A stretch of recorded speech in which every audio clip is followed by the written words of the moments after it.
সরকারি চাকরির বেতন নির্ধারণে ২২ সদস্যের কমিশন গঠন করে প্রজ্ঞাপন, ৬ মাসের মধ্যে সুপারিশমালা জমা দেওয়ার নির্দেশ। শুল্ক ইস্যু আলোচনায় আজ ফের যুক্তরাষ্ট্রে যাচ্ছে সরকারি প্রতিনিধি দল। বাণিজ্য ঘাটতি কমাতে কেনা হচ্ছে ২৫ বোয়িং উড়োজাহাজ।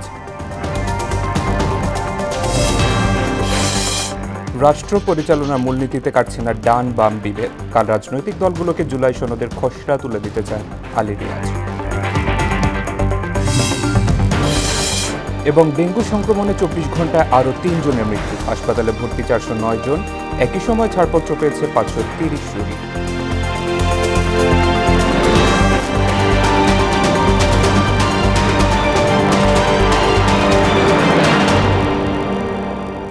আসসালামু আলাইকুম, সবাইকে মহানা সংবাদে স্বাগত। শুনছিলেন শিরোনাম, পুরো সংবাদের সঙ্গে আছি আমি শেখ সাব্বির হোসেন। এবার বিস্তারিত। সরকারি, আধা সরকারি ও স্বায়ত্তশাসিত প্রতিষ্ঠানের কর্মকর্তা কর্মচারীদের জন্য নতুন বেতন কাঠামো নির্ধারণে ২২ সদস্যের জাতীয় বেতন কমিশন গঠন করেছে সরকার।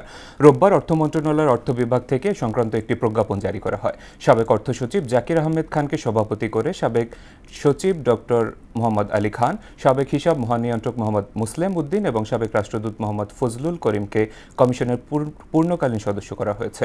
এ কমিশন বিদ্যমান বেতন, ভাতা ও অন্যান্য সুবিধা পর্যালোচনা করে সুপারিশ জমা দেবে। কমিশনের প্রথম সভা অনুষ্ঠিত হওয়ার তারিখ থেকে ৬ মাসের মধ্যে সরকারের কাছে সুপারিশমালা জমা দিতে হবে। আলোচিত জুলাই শহীদদের আবাসন প্রকল্প অনুমোদন দেয়নি জাতীয় অর্থনৈতিক পরিষদের নির্বাহী কমিটি একনেক। রোববার এনইসি সম্মেলন কক্ষে সভা শেষে এ তথ্য জানিয়ে পরিকল্পনা উপদেষ্টা ডক্টর ওয়াহিদুদ্দিন মাহমুদ বলেন, সরকার মনে করে প্রকল্পটির যথার্থ মূল্যায়ন হওয়া উচিত। এক্ষেত্রে পরিবার ও পঙ্গুদের জন্য ভাতা সহ জুলাই যোদ্ধাদের সব প্রকল্প এক জায়গায় এনে সমন্বয় করা দরকার। একনেক চেয়ারপারসন প্রধান উপদেষ্টা অধ্যাপক মোহাম্মদ ইউনুসের সভাপতিত্বে অনুষ্ঠিত বৈঠকে ৮,১৪৯ কোটি ৩৮ লাখ টাকা ব্যয়ে ১২টি প্রকল্প অনুমোদন দেওয়া হয়। এর মধ্যে ৭টি নতুন, ৪টি সংশোধিত এবং ব্যয় বৃদ্ধি ছাড়া মেয়াদ বৃদ্ধির ২টি প্রকল্প রয়েছে।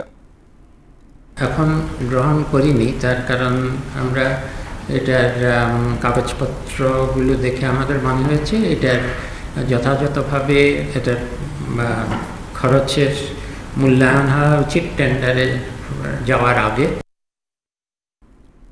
যুক্তরাষ্ট্রের বাজারে বাংলাদেশি পণ্যের ওপর আরোপিত শুল্ক কমাতে আলোচনার জন্য আজ ফের যুক্তরাষ্ট্রে যাচ্ছেন বাণিজ্য উপদেষ্টার নেতৃত্বে ৪ সদস্যের প্রতিনিধি দল। সেখানে বৈঠক হবে আগামী ২৯ ও ৩০ জুলাই। রোববার সচিবালয়ে সাংবাদিকদের সঙ্গে আলাপে কথা জানান বাণিজ্য সচিব মাহবুবুর রহমান। তার আশা, ভারত ভিয়েতনামের চেয়েও বাংলাদেশি পণ্যের শুল্ক হার কমে আসবে। যুক্তরাষ্ট্র থেকে ২৫টি বোয়িং বিমানের অর্ডার দেওয়া হয়েছে বলেও জানান এই সচিব। শামীমুজ্জামান চৌধুরীর রিপোর্ট। বৈদেশিক বাণিজ্যে সমতা আনতে গেল এপ্রিলে বিভিন্ন দেশের উপর নতুন করে পাল্টা শুল্ক আরোপের সিদ্ধান্ত নেয় মার্কিন প্রেসিডেন্ট ডোনাল্ড ট্রাম্প। তখন বাংলাদেশি পণ্যে ৩৭% শুল্ক বসানো হয়, যদিও চলতি মাসের শুরুর দিকে সামান্য কমিয়ে করা হয় ৩৫%, যা কার্যকর হওয়ার কথা ১ আগস্ট থেকে। এমন বাস্তবতায় নড়ে চড়ে বসেছে বাংলাদেশ। যুক্তরাষ্ট্রের সঙ্গে শুরু হয়েছে আলাপ আলোচনা। এ নিয়ে সচিবালয়ে সাংবাদিকদের মুখোমুখি হয়ে বাণিজ্য সচিব মাহবুবুর রহমান বলেন, ২৯ এবং ৩০ জুলাই মার্কিন বাণিজ্য প্রতিনিধি দপ্তর ইউএসটিআর এর ৩য় দফায় বৈঠক হবে। সেখানে যোগ দেবে বাংলাদেশের প্রতিনিধি দল। ২৯-৩০ তারিখে আমাদের ওয়াশিংটনে বৈঠক হবে ইউএসটিআর এর অফিসে। তো সেখানে আমাদের আলোচনা হবে। আমি যাচ্ছি, আমাদের উপদেষ্টা মহোদয় যাচ্ছেন, আমাদের জাতীয় নিরাপত্তা উপদেষ্টা মহোদয় জনাব খলিলুর রহমান, উনি যাচ্ছেন। সচিব জানান, যুক্তরাষ্ট্রের সঙ্গে বাণিজ্য ঘাটতি কমাতে গম, তুলা ও বোয়িং উড়োজাহাজ কেনা হবে। ইতিমধ্যেই ২৫টি বোয়িং অর্ডার দেওয়া হয়েছে। নতুন করে আমরা এবছরে এই রেসিপ্রোকাল ট্যারিফ ইস্যুতে আমরা আবার নতুন করে তাদেরকে এই আদেশগুলো, আগে 14টা ছিল, পরে 25টা করেছি। এছাড়া আপনারা জানেন যে আমরা গম ক্রয়ের জন্য তাদের সাথে চুক্তি করেছি। সচিবের কাছে প্রশ্ন ছিল, পণ্য আমদানির প্রভাবে জীবনযাত্রার ব্যয় বাড়বে কিনা। এর প্রভাব দেশের বাজারের উপরে তেমন কিছু পড়বে না। যুক্তরাষ্ট্র থেকে বিভিন্ন পণ্য আমদানিতে ব্যবসায়িক স্বার্থই প্রধান বিবেচনায় থাকবে বলেও জানান মাহবুবুর রহমান। 8.5 বিলিয়ন, যেটা আগামী বছরে 10 বিলিয়ন হতে পারে এবং তারও বেশি বাড়বে। শামীমুজ্জামান চৌধুরী, মহানা সংবাদ, ঢাকা। কেন্দ্রীয় কমিটি ছাড়া বৈষম্য বিরোধী ছাত্র আন্দোলনের সারা দেশের সব কমিটি স্থগিত ঘোষণা করা হয়েছে। রোববার বিকেলে রাজধানীর শাহবাগে এক জরুরি সংবাদ সম্মেলনে ঘোষণা দেন সংগঠনের সভাপতি রশিদুল ইসলাম রিফাত। নামে বেনামে অপকর্মে জড়িতদের বিরুদ্ধে ব্যবস্থা নিয়ে আইন শৃঙ্খলা বাহিনীর প্রতি আহ্বানও জানান রিফাত। বলেন, সংগঠনের ভবিষ্যৎ কার্যক্রম কিভাবে পরিচালনা করা হবে তা পরবর্তীতে জানানো হবে। বৈষম্য বিরোধী ছাত্র আন্দোলনের কেন্দ্রীয় কমিটি ব্যতীত সারা বাংলাদেশের সকল কমিটি কার্যক্রম সাংগঠনিকভাবে স্থগিত করা হলো।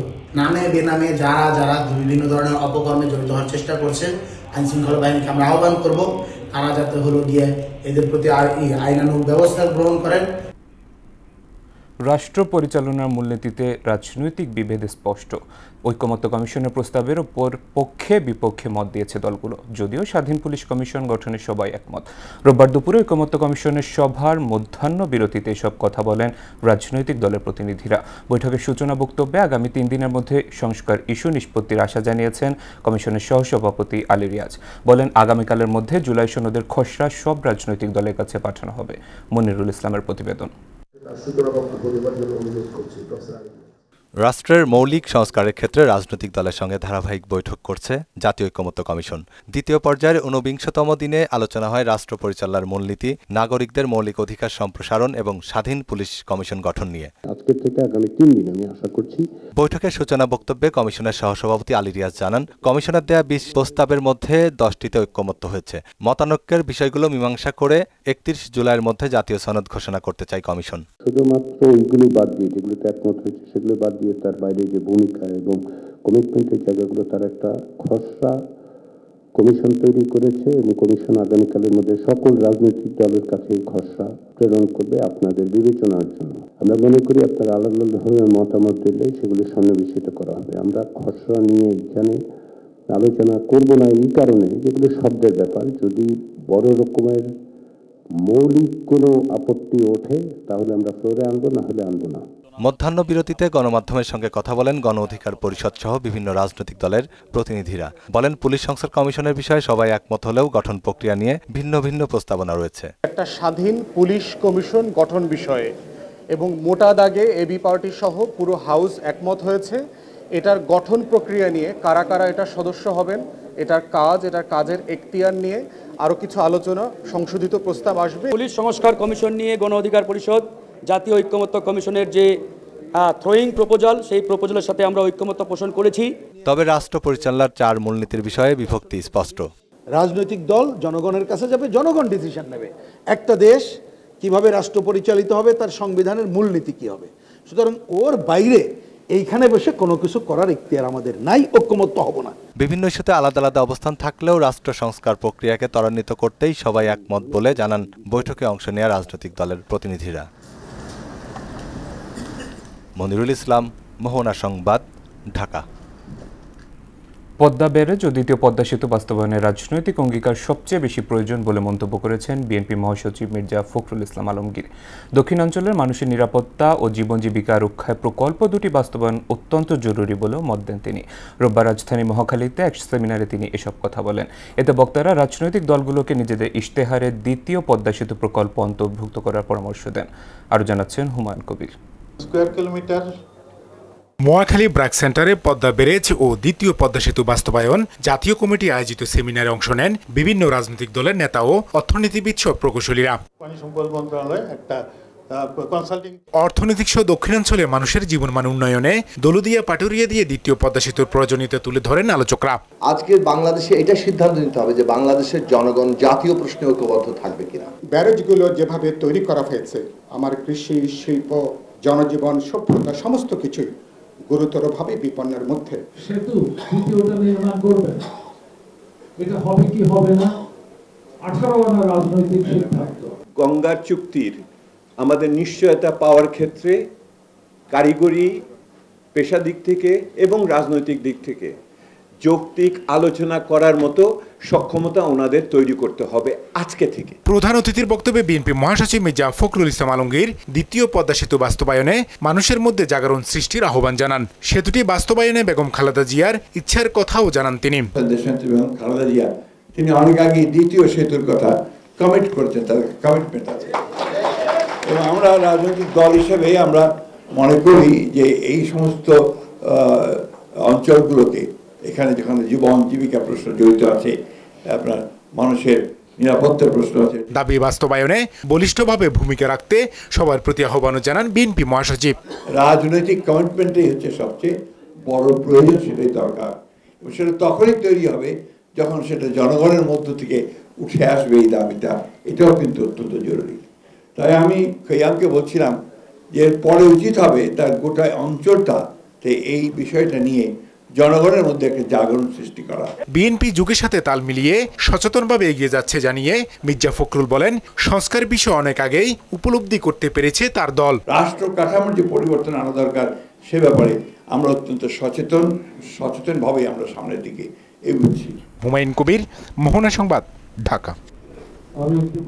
নির্বাচন কমিশনে 2024 সালের আয় ব্যয়ের হিসাব জমা দিয়েছে বিএনপি। রোববার দলের সিনিয়র যুগ্ম মহাসচিব রুহুল কবির রিজভির নেতৃত্বে একটি প্রতিনিধি দল ইসির সিনিয়র সচিব আক্তার আহমেদের কাছে হিসাব জমা দেয়। এতে দেখা যায় 2024 সালে বিএনপির আয় হয়েছে 15,65,94,000 টাকা। এ সময় নির্বাচন নিয়ে ষড়যন্ত্র মোকাবিলায় ইসি ভূমিকা রাখবে বলে আশা করেন রিজভি। এমআর আসাদের প্রতিবেদন। বিএনপির 2024 সালের আয় ব্যয়ের হিসাব জমা দিতে রোববার নির্বাচন ভবনে আসেন দলটির সিনিয়র যুগ্ম মহাসচিব রুহুল কবির রিজভি। ইসির সিনিয়র সচিব আক্তার আহমেদের কাছে হিসাব জমা দিয়ে সাংবাদিকদের সঙ্গে কথা বলেন তিনি। 15,65,842 আর দলটির ব্যয় হয়েছে 4,80,04,823। বলেন, গণতন্ত্র ধ্বংস করে এবার নির্বাচন বানচালের ষড়যন্ত্র করছে একটি গোষ্ঠী। ষড়যন্ত্র প্রতিহত করতে ইসি বলিষ্ঠ ভূমিকা রাখবে বলেও আশা প্রকাশ করেন রিজভি। মানুষের প্রত্যাশা অনুযায়ী হয়তো অনেক কিছু এখনও সম্ভব হয়ে ওঠেনি, এখনও আইন শৃঙ্খলার পরিস্থিতি ততটা উন্নত হয়নি, কিন্তু তারপরেও মানুষের মধ্যে যে আশা জেগে উঠেছে, নির্বাচনকে বানচাল করার অথবা নির্বাচনকে নিয়ে যে কোনো গভীর ষড়যন্ত্র প্রতিহত করতে সাহসী ভূমিকা রাখবে বলে বাংলাদেশ জাতীয়তাবাদী দল বিশ্বাস করে। অবাধ সুষ্ঠু নির্বাচনের স্বার্থে বর্তমান কমিশনকে ক্ষমতার পূর্ণ ব্যবহার করার আহ্বানও জানান বিএনপির এই সিনিয়র নেতা। সকল রাজনৈতিক দল এবং গণতন্ত্রকামী মানুষের কাছে একটি আস্থার প্রতিষ্ঠান হিসেবে বর্তমান নির্বাচন কমিশন গড়ে উঠবে বলে এটাও বাংলাদেশ জাতীয়তাবাদী দল প্রত্যাশা করে। এমআর আসাদ, মোহনা সংবাদ, ঢাকা। মানুষের শিক্ষা, স্বাস্থ্য, বাসস্থানের নিশ্চয়তা থাকবে এমন জনকল্যাণমুখী রাষ্ট্র গড়তে চায় এনসিপি। রোববার নেত্রকোনায় জুলাই পদযাত্রা কর্মসূচিতে দলটির আহ্বায়ক নাহিদ ইসলাম বলেন, ফ্যাসিস্ট আমলে সংগঠিত হত্যা, গুম, লুটপাটের বিচার করতে হবে। ভারতীয় আধিপত্যবাদের বিরুদ্ধে এনসিপি লড়াই করে যাবে বলে জানান নাহিদ ইসলাম। অন্যতম প্রধান দাবি ছিল যেই ফ্যাসিস্ট সরকার, যেই ফ্যাসিস্ট বাহিনী এই ধরনের হত্যাযজ্ঞ করেছে, 16 বছরে মানুষকে নির্যাতন করেছে, অনেকগুলো গণহত্যা করেছে, মানুষের টাকা লুট করেছে, সেই ফ্যাসিস্ট সরকার এবং তার বাহিনীর বিচার করতে হবে। মুন্সিগঞ্জে জুলাই শহীদ স্মৃতিস্তম্ভ উদ্বোধন করলেন অন্তর্বর্তী সরকারের 2 উপদেষ্টা, গৃহায়ন গণপূর্ত উপদেষ্টা আদিলুর রহমান খান এবং স্বরাষ্ট্র উপদেষ্টা জাহাঙ্গীর আলম চৌধুরী। রোববার মুন্সিগঞ্জ জেলা শহরের লিচুতলা এলাকায় জুলাই শহীদ স্মৃতিস্তম্ভ উদ্বোধন শেষে আদিলুর রহমান খান বলেন, বিভিন্ন গণমাধ্যমে অনিয়মের খবর প্রকাশিত হওয়ায় একনেক সভায় 36 জুলাই আবাসন প্রকল্প স্থগিত করা হয়েছে। আর স্বরাষ্ট্র উপদেষ্টা জাহাঙ্গীর আলম চৌধুরী বলেন, জুলাই অভ্যুত্থানে করা মামলাগুলোর বিচারিক কার্যক্রমের দিকে যে পরিমাণ আগানো উচিত ছিল সেই পরিমাণ না গেলেও অনেকটাই গিয়েছে।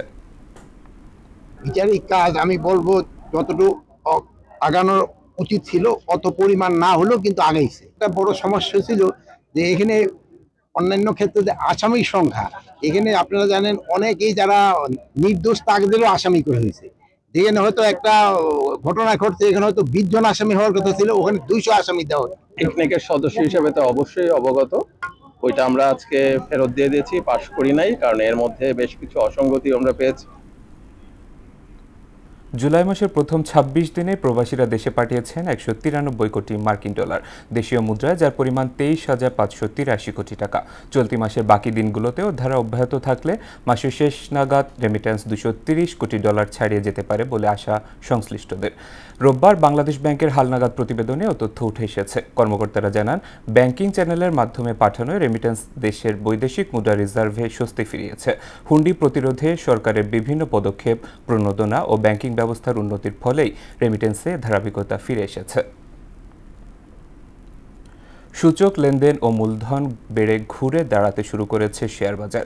গেল এক মাসে সূচকের ধারাবাহিক উত্থানে স্বস্তি ফিরেছে বিনিয়োগকারীদের মধ্যে। এদিকে বিশ্ববাজারে দাম পড়ে যাওয়ার প্রভাব পড়েছে ডলার কেনাবেচায়। আরও জানাচ্ছে রেজা খান। নতুন অর্থবছরের শুরু থেকেই লেনদেন ও সূচকের উত্থানের ধারা অব্যাহত আছে ঢাকা স্টক এক্সচেঞ্জে। ধারাবাহিক উত্থানে সূচক বেড়ে দাঁড়িয়েছে ৫,৩৯০ পয়েন্টের কাছাকাছি, যা আগের সপ্তাহের তুলনায় ২৬০ পয়েন্ট বেশি। গেল সপ্তাহে লেনদেন বেড়ে দাঁড়ায় ৪,২৯৮ কোটিতে, যা আগের সপ্তাহের তুলনায় ৮৮৯ কোটি টাকা বেশি। তবে রোববার দুপুর পর্যন্ত কারেকশনের ধারায় বাজার কিছুটা নেতিবাচক ছিল। অবশ্য তাতেও অখুশি নন বিনিয়োগকারীরা।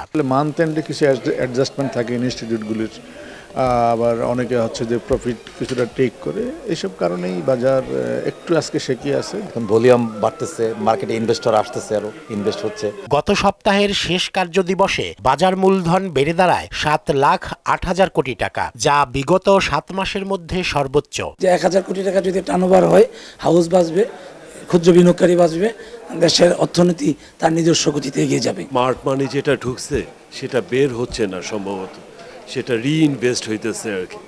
এটাই হচ্ছে গিয়ে আর কি খুব আশাব্যঞ্জক একটা কথা আর কি। কিছুটা কমেছে ডলারের দাম। ১২৪ টাকায় কিনে ১ টাকা মুনাফায় প্রতি ডলার বিক্রি হচ্ছে মানি এক্সচেঞ্জে, আর ১২২ টাকায় কিনে ১২৩ টাকায় বিক্রি হচ্ছে ব্যাংকে।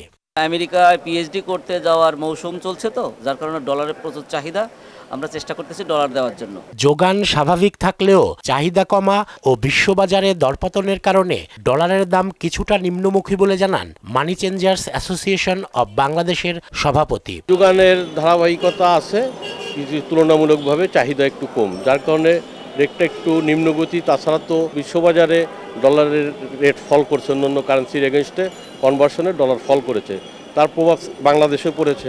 নাম সর্বস্ব অবৈধ মানি এক্সচেঞ্জের বিরুদ্ধে ব্যবস্থা নিলে ডলার বাজার আরও স্বাভাবিক হবে বলে মনে করেন তিনি। সেন্ট্রাল ব্যাংককে সেটা অবহিত করেছি যে যাতে এর বিরুদ্ধে প্রয়োজনীয় ব্যবস্থা গ্রহণ করা হয়। রেজা খান, মোহনা সংবাদ, ঢাকা। দেশে বেড়েই চলেছে ডেঙ্গু সংক্রমণ। গত ২৪ ঘন্টায় এতে আক্রান্ত হয়ে ৩ জনের মৃত্যু হয়েছে। এ সময় হাসপাতালে ভর্তি হয়েছে আরও ৪০৯ জন। রোববার স্বাস্থ্য অধিদপ্তরে হেলথ ইমার্জেন্সি অপারেশন সেন্টার ও কন্ট্রোল রুম থেকে পাঠানো সংবাদ বিজ্ঞপ্তিতে এ তথ্য জানানো হয়। এতে বলা হয়, গত ২৪ ঘন্টায় হাসপাতালে ভর্তি রোগীর মধ্যে বরিশাল বিভাগে ৭৪, চট্টগ্রাম বিভাগে ৭২, ঢাকা বিভাগে ৬৭, ঢাকা ২ সিটি কর্পোরেশনে ৮৬, খুলনা বিভাগে ২৮, ময়মনসিংহ বিভাগে ১১, রাজশাহী বিভাগে ৫১, রংপুর বিভাগে ১৬ এবং সিলেট বিভাগে ৪ জন রয়েছেন। এতে আরও জানানো হয়, একই সময় ৫৩০ জন রোগী হাসপাতাল থেকে ছাড়পত্র পেয়েছেন। সাবেক বিমান বাহিনী প্রধান শেখ আব্দুল হান্নানের বিরুদ্ধে ৩,২৮,০০,০০০ টাকা জ্ঞাত আয় বহির্ভূত সম্পদ অর্জন এবং তার নিজের নামে ২৭,৬৩,০০,০০০ টাকার বেশি সন্দেহজনক লেনদেন অনুসন্ধানে প্রমাণিত হওয়ায় মামলা করার সিদ্ধান্ত নিয়েছে দুর্নীতি দমন কমিশন। রোববার দুদক কার্যালয়ে সংস্থার মহাপরিচালক এক ব্রিফিংয়ে এই সিদ্ধান্তের কথা জানান। একই সঙ্গে সাবেক বিমান বাহিনী প্রধানের স্ত্রীর অবৈধ সম্পদ ও সন্দেহজনক লেনদেনের কারণে তাকে সহ আরও একটি মামলা করার সিদ্ধান্ত নিয়েছে দুদক।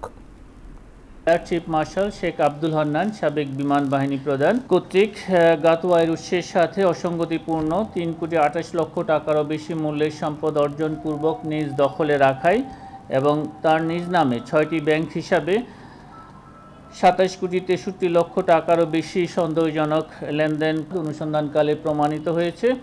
এই কারণে তার বিরুদ্ধে একটি মামলা রুজুর সিদ্ধান্ত গৃহীত হয়েছে।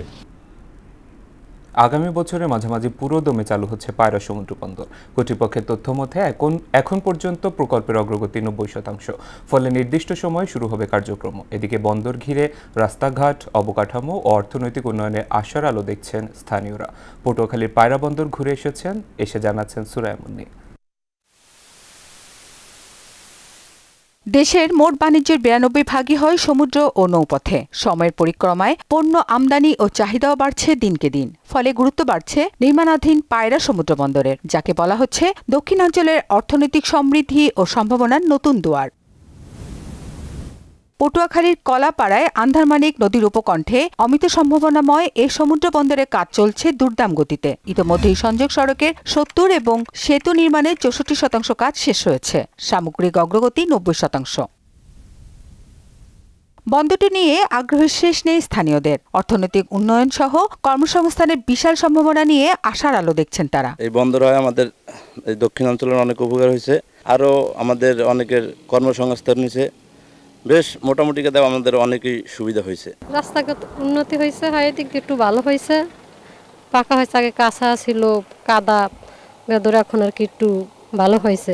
ভালো লাগছে, কিন্তু আমাদের আবার একটু ক্ষয়ক্ষতি হয়েছে। 100 একর জমিতে নির্মিতব্য পরিবেশ বান্ধব এ বন্দরে থাকছে জেটি সহ 19 কম্পোনেন্ট, 40 থেকে 50,000 পণ্যবাহী মাদার ভেসেল জাহাজ ধারণ সক্ষমতা, 10 মিটার গভীরতা হওয়ায় বড় বড় জাহাজও নির্বিঘ্নে নোঙর করতে পারবে।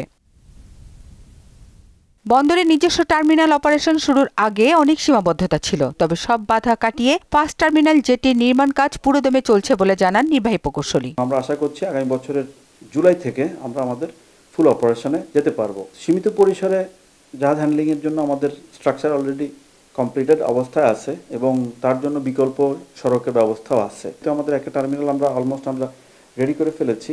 তো পরবর্তীতে আমাদের আরও সামনের দিকে কিছু টার্মিনালের রয়েছে, পরিকল্পনা রয়েছে। যেমন এরপরে আমাদের যে কন্টেইনার টার্মিনাল 1 and 2 এগুলো আমরা পিপিপি পদ্ধতিতে বাস্তবায়নের জন্য অলরেডি কাজ চলছে। এরই মধ্যে শুরু হয়েছে বন্দরের পরীক্ষামূলক কার্যক্রম। নিজস্ব তত্ত্বাবধানে ড্রেজিং করায় ব্যয় সংকোচন হবে বলে জানান তিনি। 1 দশক আগে এই বালুচর স্বপ্ন দেখেছিল বাংলাদেশের অর্থনীতির চাকা ঘুরবে পায়রা বন্দরের হাওয়ায়। এখানে লক্ষাধিক মানুষ কর্মসংস্থান পাবে। 2025-এ এসে কর্মসংস্থানের কতটুকু বাস্তবায়ন হচ্ছে এবং পরবর্তীতে কতটুকু উন্নয়ন করবে তাদের এই প্রতিশ্রুতি, এটাই এখন দেখার প্রশ্ন। পায়রা বন্দর থেকে সুরাইয়া মুন্নি, মোহনা টিভি। বঙ্গোপসাগরে সৃষ্ট নিম্নচাপ ও অমাবস্যার প্রভাবে দেশের দক্ষিণাঞ্চলে টানা বৃষ্টিপাত অব্যাহত রয়েছে। জোয়ারের পানিতে উপকূলের 15 জেলায় নিম্নাঞ্চল প্লাবিত হয়েছে। বৃষ্টি ও প্লাবনে বিপর্যস্ত এসব এলাকার জনজীবন, পানিবন্দী হয়ে পড়েছে হাজারো মানুষ। কক্সবাজার সৈকতে অন্তত 10টি স্থানে ভাঙন দেখা দিয়েছে। প্রতিনিধিদের তথ্যে ডেস্ক রিপোর্ট। নিম্নচাপ ও অমাবস্যার কারণে সাগর উত্তাল থাকায় প্রবল জোয়ার, জলোচ্ছ্বাস ও বৃষ্টিতে নোয়াখালীর হাতিয়ার বিভিন্ন এলাকা প্লাবিত হয়েছে। বেড়িবাঁধের বাইরের নিম্নাঞ্চল সম্পূর্ণ তলিয়ে গেছে। পানিবন্দী হয়ে পড়েছে হাজার হাজার মানুষ। ভেসে গেছে বহু মাছের ঘের। জোয়ারের কারণে পানি প্লাবিত হয়ে সবকিছু ভেসে গেছে। সমস্ত এলাকাতে পানি কি অবস্থা, কেউ বিউটি বান্ধবে সে জায়গা পর্যন্ত নাই। আমাদের বাসস্থানের কোনো ব্যবস্থা নাই। বরিশাল, পিরোজপুর, ঝালকাঠি, বরগুনা, পটুয়াখালী ও ভোলার অন্তত 11টি নদীর পানি বিপদসীমা অতিক্রম করেছে। এতে নিম্নাঞ্চল পানিতে তলিয়ে গেছে। শহর থেকে পানি কিছুটা নেমে গেলেও দুর্ভোগে গ্রামের মানুষ। জলাবদ্ধতার কারণে বাসা থেকে বের হতে পারছি না। আমাদের ফ্যামিলি মেম্বার যে বাচ্চারা আছে তাদের স্কুলে পাঠাতে পারছি না। আমাদের একটু বৃষ্টি হলে এই শহরের ভিতরে যে কোনো জায়গায় পানিতে ভরে যায়। বৃষ্টি ও অস্বাভাবিক জোয়ারের এই পরিস্থিতি আরও 2-3 দিন অব্যাহত থাকতে পারে বলে জানিয়েছে বরিশালের আবহাওয়া অফিস। যদিও নিম্নচাপটা এখনো কেটে গেছে, কিন্তু এর প্রভাবে আগামী 2-1 দিন হালকা বৃষ্টিপাতের সম্ভাবনা রয়েছে। স্বাভাবিক জোয়ারের চেয়ে পানির উচ্চতা বেড়ে প্লাবিত হয়েছে বরগুনার নিম্নাঞ্চল। বেড়িবাঁধের বাইরে অনেক ঘরবাড়িতে পানি উঠে গেছে। তলিয়ে গেছে বরগুনা সদরের বড়ইতলা এলাকা ও পাথরঘাটার বইনচটকি ফেরিঘাটের গ্যাংওয়ে ও সংযোগ সড়ক। একই অবস্থা আমতলী ও পুরাকাটা ফেরিঘাটেরও। পানির কারণে গাড়ি উঠতে পারে না, গাড়ির সমস্যা হয়, গাড়ি ঘোড়া আসে যাইতে পারে না এবং গাড়ি ঘোড়া সব তলাই যায়। পানি উঠতে আছে, আমাকে ব্যবসা বাণিজ্য সবই বন্ধ, আমাকে পাক শাক সব বন্ধ, বাচ্চা কাচ্চা লই আসে খুব দুর্ভোগে। পটুয়াখালীতে টানা বৃষ্টিপাত অব্যাহত আছে। গত 24 ঘন্টায় জেলার কলাপাড়ায় 98.4 মিলিমিটার বৃষ্টিপাত রেকর্ড করেছে আবহাওয়া অফিস। বৃষ্টিতে জনজীবনে নেমে এসেছে ভোগান্তি। আফরিন পপি, মোহনা সংবাদ। এবার আন্তর্জাতিক প্রসঙ্গ। গাজা জুড়ে ইসরায়েলি আগ্রাসনে আরও 53 ফিলিস্তিনি নিহত হয়েছে। 10 ঘন্টা সামরিক তৎপরতা বন্ধ রাখার ঘোষণার পরেও হামলা চালিয়ে ফিলিস্তিনিদের হত্যা করা হয়। আন্তর্জাতিক চাপের মুখে গাজায় বিভিন্ন মানবাধিকার সংস্থা ত্রাণ প্রবেশের অনুমতি দিয়েছে ইসরায়েল। এদিকে কঙ্গোর পূর্বাঞ্চলে একটি গির্জায় বিদ্রোহী এক গোষ্ঠীর হামলায় অন্তত 21 জনের নিহত হয়েছে। অন্যদিকে পাকিস্তানের যাত্রীবাহী বাস খাদে পড়ে প্রাণ গেছে কমপক্ষে 9 জনের। বিস্তারিত কাজী শাহরিনের ডেস্ক রিপোর্টে।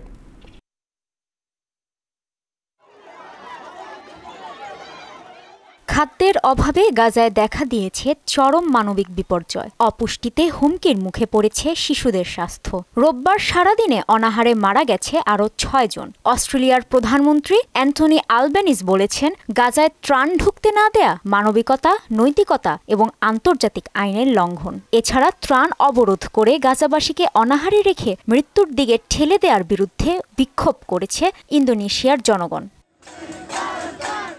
এমন সব আন্তর্জাতিক চাপের মুখে বিভিন্ন মানবাধিকার সংস্থার ত্রাণ প্রবেশে অনুমতি দিয়েছে ইসরায়েল। এরই মধ্যে মিশর ও জর্ডান থেকে ত্রাণবাহী ট্রাকগুলো গাজার দিকে যাত্রা শুরু করেছে বলে জানিয়েছে বার্তা সংস্থা রয়টার্স।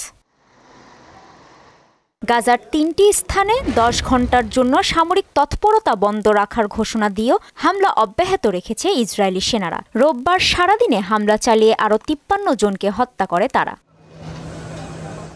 এদিকে কঙ্গোর পূর্বাঞ্চলে একটি গির্জায় গুলি করে 21 জনকে হত্যা করেছে বিদ্রোহী অ্যালাইড ডেমোক্রেটিক ফোর্স এডিএফ। এ সময় তারা বেশ কয়েকটি বাড়ি ও দোকানে আগুন ধরিয়ে দেয় বলে জানিয়েছে কর্তৃপক্ষ। অন্যদিকে পাকিস্তানের পাঞ্জাবে যাত্রীবাহী বাস খাদে পড়ে 9 জন নিহত হয়েছে, আহত হয়েছে 30 জন। রোববার সকালে পাঞ্জাবের চাকওয়াল জেলার বালকাসার ইন্টারচেঞ্জের কাছে বাসটি খাদে পড়লে হতাহতের এ ঘটনা ঘটে। কাজী শাহরিন, মোহনা সংবাদ।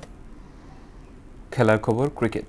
আগামী 15 সেপ্টেম্বর থেকে মাঠে গড়াবে এনসিএল টি20 তৃতীয় আসর। টুর্নামেন্টটি চলবে 4 অক্টোবর পর্যন্ত। গেলবারের মতো এবারও টুর্নামেন্টে 8টি দল হওয়ার কথা রয়েছে। 20 ওভারের ঘরোয়া টুর্নামেন্টটি হবে দেশের 3টি ভেন্যুতে। গণমাধ্যমের সঙ্গে আলাপকালে বিষয়টি নিশ্চিত করেছেন BCB chief coordinator of program Minhajul Abedin Nannu. জাতীয় ক্রিকেট লিগ গেল আসরের খেলা হয়েছে সিলেটের 2 ভেন্যুতে। নতুন মৌসুম শুরুর আগে ভেন্যু সংখ্যা বাড়ানোর সিদ্ধান্ত নিয়েছে বিসিবি। গেল বছরই এনসিএল টি20 আইসিসি থেকে প্রথম শ্রেণীর ক্রিকেট হিসেবেও স্বীকৃতি পায়। শেষ করব মোহনা সংবাদ, যাবার আগে শিরোনামগুলো আরও একবার।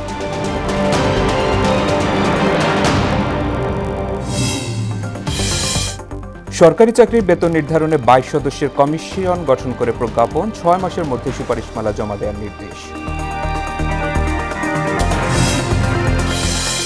শুল্ক ইস্যু আলোচনায় আজ ফের যুক্তরাষ্ট্র যাচ্ছে সরকারি প্রতিনিধি দল। বাণিজ্য ঘাটতি কমাতে কেনা হচ্ছে 25 বোয়িং উড়োজাহাজ। রাষ্ট্র পরিচালনার মূলনীতিতে কাটছে না ডান বাম বিভেদ। কাল রাজনৈতিক দলগুলোকে জুলাই সনদের খসড়া তুলে দিতে চান আলী রিয়াজ। এবং ডেঙ্গু সংক্রমণে 24 ঘন্টায় আরও 3 জনের মৃত্যু। হাসপাতালে ভর্তি 409। একই সময় ছাড়পত্র পেয়েছে 530 জন রোগী।